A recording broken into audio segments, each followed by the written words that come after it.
2, nu! Halløjsa, og velkommen til en Skype-samtale. Det er Simon Fynske MC og Sebastian. Vil du lige fortælle om dit nye kanalnavn? Ja, min hedder så Dennis Modeling. Eller, er det ikke det? Jo, Dennis Modeling. Fordi i stedet for at hedde Danske Gaming Kanal, har du jo skiftet navn. Ja, for jeg siger, jeg må ikke rigtig spille så meget uden de programmer, der er behøvet. Og så kommer der nogle gaming-videoer ind, og det synes jeg er lidt tyndt.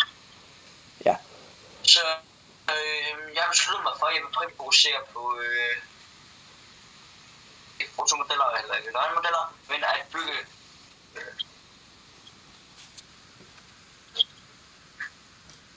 så vil jeg fokusere på at bygge. Ja, det er det, der kommer. Ja. Men det er jo sådan, at vi skal, dig og mig, vi skal til Kolding på lørdag, det vil sige den 2. februar, hvor vi skal købe RFX-modeller. Men Seb, sig lige til dem derude, hvad vi skal lave på lørdag. Ja, mig og Lennart, vi sover sammen på lørdag, og vi kommer vel ikke til at sove, men vi kommer til at bygge RFX det meste af landet under en laks. Ja, og det vil der selvfølgelig komme videoer med, men hvad er det, vi laver ude i Kolding, Seb? Ja, ude i Kolding, det har vi lavet en biler, hvor der er, vi filmer og vi Yes, det er godt. Men du holder jo stadig fast i dit HM's Exclusions, ikke? Ja, hvad? Altså, du går jo stadig efter det der HMS Nå ja, HMS Elite. Yes. Det er et meget stort. Ja, størrelse 1:350. Det gode ved hvis du købte det, så kunne jeg købe ubåden. Den tyske ubåd i størrelse 1:350. Og så kunne vi lege den til sænket det. Bang, så kunne du lære det. Det er ikke altid noget. Det er en ubåd.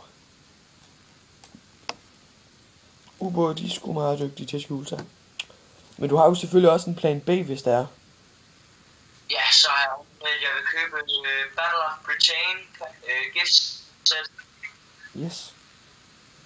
Det er jo meget smart. Men Sebastian, forhåbentlig vil du jo snart gå i gang med at lave video på din kanal, i stedet for at vi skal vente. Ja, jeg vil lige så snart, hvad vi får købt den der, så det er snart, at jeg må helt sætte. Det er der kommer op i. Ja, det begynder sådan stille og rulle derfra. Så det bliver sgu meget godt, det gør.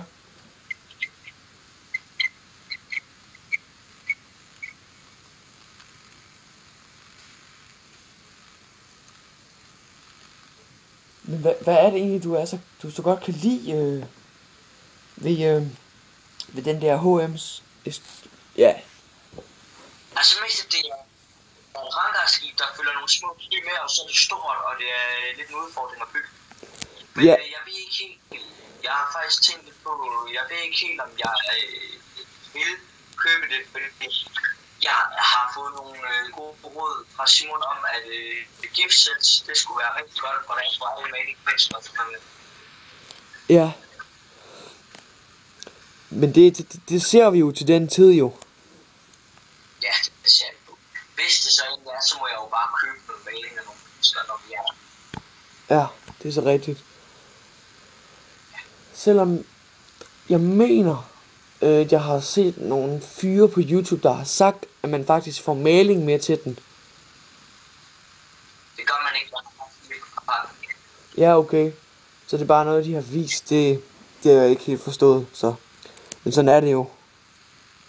Men jeg var jo så hjemme med Seb på et tidspunkt, og så fortalte jeg ham så, hvor lang den der HM's Exclusions er.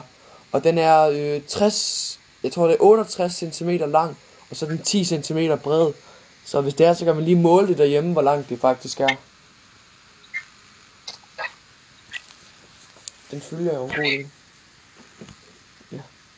Men det skal nok blive meget sjovt. Ja, det skal det.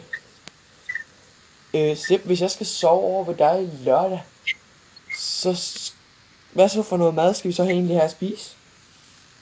Jeg står lige hurtigt, det er godt.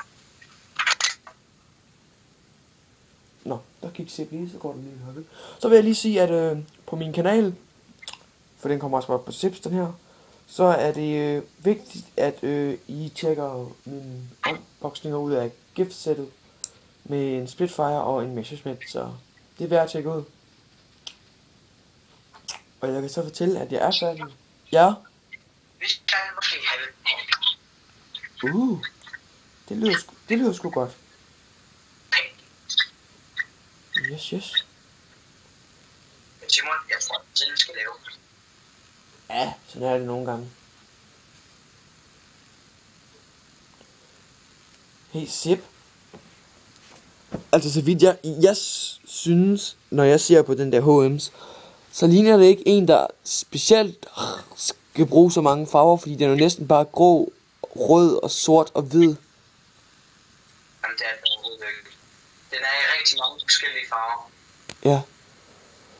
Det er det smarte, når man går ind på Airfix hjemmeside, det er, når man så finder den model, der måske var interessant for en, så kan man, bare rulle ned, altså i bunden af skærmen, der står, hvilke paints man som regel har brug for. Ja, der var altså mange. Ja.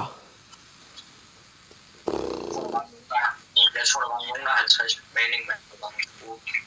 Ja, det skulle nok passe. Fordi selv en lille bitte sted, hvor der skal være en grøn plet, det tæller stadigvæk i nede i det der. Ja, men så har man jo også en masse farver, som man ikke skal ud og bruge nogle helt nye værker. Ja, det er så godt. Men altså, så vidt jeg tænkte på, jo, det var om jeg skulle lave mit eget RAF eller mit eget Luftwaffe. Du vil jo bare sådan. Ja, jeg har også lidt tænkt på, om jeg tror, at jeg skulle lave værst, og så skulle du lave Luftwaffe. Ja, det må I meget gerne skrive ned i kommentarer, hvad I synes om det. Ja, fordi så har jeg lige tænkt over, jeg ved ikke om Simon han er helt med på ideen, men så hvis Simon han køber en brække, hvor der måske er et værft og et Luftwaffe i, så kunne jeg få hans værftfly, og så kunne Simon så få en Luftwaffe. Ja, det kunne man jo godt gøre, men Sepp, det specielle er jo ikke, sådan jeg lige synes, vi skal fortælle, jeg havde jo fødselsdag i søndags, så hvad er det, du vil gøre, når vi kommer til Kolding på lørdag? Jamen, der vil jeg købe en fødselsdagsgave til Simon. Yes. Afriksudvalget, de har der noget. Ja. Fordi, ja, jeg kan godt lide Simon, han er med en god dag. Ja, og så Sebastian, han har jo fødselsdag den 26. februar, så jeg vil selvfølgelig, når vi når derud, så vil jeg også købe en gave til ham. Så Ja. vi gør det sådan lidt. Nu kommer det så til at fungere hver eneste år, og så er det sådan, så vi har fødselsdag næsten lige ved siden af. Ja, Så sådan kommer det til at fungere med, at vi,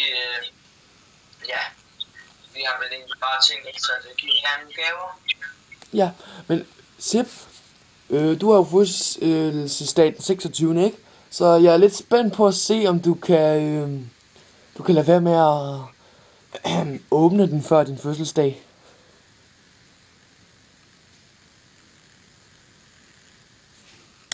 Er der Det er nogen? jo selvfølgelig en smule besværligt, men altså. Ja, så kan jeg også bare passe på den. Eller de kan også godt sige dig. De kan også godt sige så, at hvis du ikke kan holde nallerne fra den, så kan vi måske finde ud af, om der var noget, der hed en før fødselsdagsgave. Ja. Wow. Og ellers, Simon, er det dig, der gør nallerne væk? Ja, det skal jeg nok. Jeg lå sådan inde i et pengeskab, og så siger jeg, skab. Simon, med dig, jeg holder den jo indtil da, at du får den, men det gør du jo lige med det samme. Nej, vi laver ikke en video om det, når vi kommer hjem til dig, så det kan jeg lige så godt. Så skal jeg bare sidde der i bilen. Hvad er det? Jo, det vil jeg ikke sige. Hvad er det? Det vil jeg ikke sige. Sig det. Nej. Sig det. Nej. Sig det. Nej. Jeg har en pistol. Okay, jeg siger det. Yay! Men det kan godt være, at du bare køber RAF, og så køber jeg Luftwaffe. Det gør jo ikke noget. Fordi jeg har jo allerede 2 Messerschmitts. Ja. Så mit Luftwaffe bliver bare større og større, jo flere Messerschmitts jeg køber. Du har jo ikke nogen endnu, men kunne du bare, hvis du køber Battle of Britain, så har du allerede 2 Spitfires. Yes. Altså det kunne jo være meget fint, og så kunne jeg jo få dine 2 Spitfires, som du har i forvejen, og så kunne du få den Luftwaffe, der jeg får. 2 Spitfire, jeg har kun 1, og så den der P-51. Ja, den Spitfire, der du har, og så kunne du få den... Ja, det kunne godt være. Ja, det synes jeg, det lyder som en meget god idé. Ja. Men... Så skal jeg bare lige vide, det I ser nu, altså det der bliver filmet på, det er min iPod. Jeg fik en iPod, og R fik sit fødselsdagsgave, så det er sgu meget nice. Så, men var det, Sepp? Ja, det tror jeg, det var lidt info om, hvad der kommer til at ske om et par dage.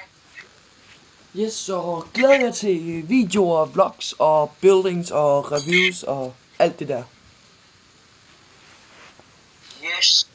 Så Danish Modeling og Simon Fyns Games, de takker I herfra.